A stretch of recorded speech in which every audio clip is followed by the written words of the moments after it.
Tinanggal ng Food and Drug Administration sa mga pamilihan ang 6 na noodle product mula sa South Korea.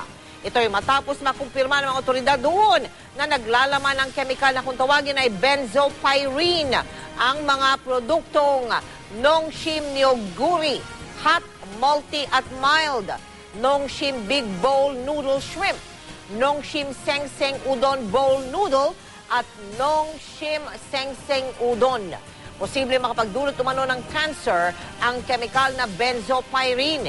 Ayon sa FDA, isa sa ilalim ang recalled product sa inventaryo at hindi papayagang ibenta hanggang hindi pumapasa sa mga pagsusuri. Ang payo ng FDA sa mga nakabili kamakailan ng mga naturang produkto, itapon na lang daw po yung mga iyan at i-report din agad sa FDA kapag nakakita pa nito sa mga pamilihan.